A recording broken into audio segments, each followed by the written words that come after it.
राजधानी रे विभत्स हत्याकांड घर मालिकों को हत्या कला भड़ाटिया तमांडो थाना सीबी रमन कॉलेज निकट में घटी हत्याकांड रास्ता कड़ू मृतदेह जबत कर पुलिस मृतकों ना सुशांत शतपथी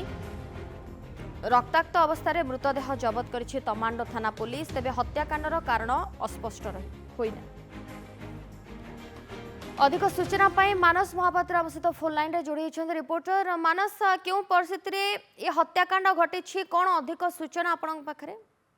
देखो बड़ कथा है राजधानी तमांडो थाना अंचल रे आज बड़ी भोर गोटे खबर आसी सुशांत शतपथी नामक जड़े युवक को हत्या करा जायछि। प्राथमिक सूचना मुताबक से घर मालिक बोली कहा जाउथला किंतु परवर्ती समय रे जहाँ जना पड़ुछि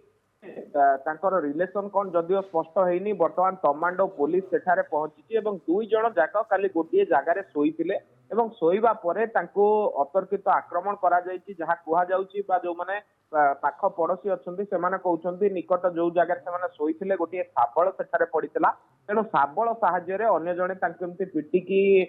मारी देइछि बोली गोटे रक्त जुड़बुड़ अवस्था रे मृतदेहटी जबत करा जायछि। किंतु बड़ कथा हेउछि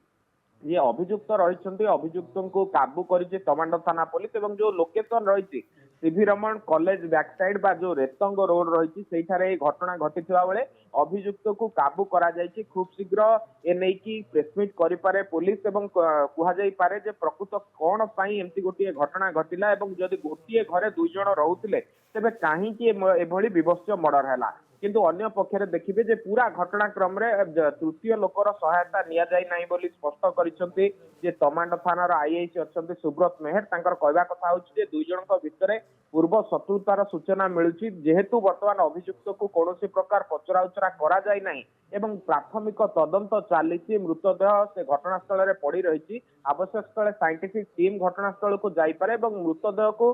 पठा जाइपारे व्यवच्छेद पई पठा जाइपारे तापरे ही जेतेबेले अभियुक्त को पचराउचरा करा जिवो सेतेबेले स्पष्ट सूचना पदा को आसी परिबो जे हत्याकांडर कारण कोन। किंतु बड़ अपडेट होउची भुवनेश्वर बा राजधानी रे गोटे हत्याकांड घटिची एथरे जनकर मृत्यु घटिथिबा बेले जे अभियुक्त रहिसंती अभियुक्त को काबू करिछि तमांडो थाना पुलिस। बहुत बहुत धन्यवाद मानस आपनक समस्त सूचना पाए।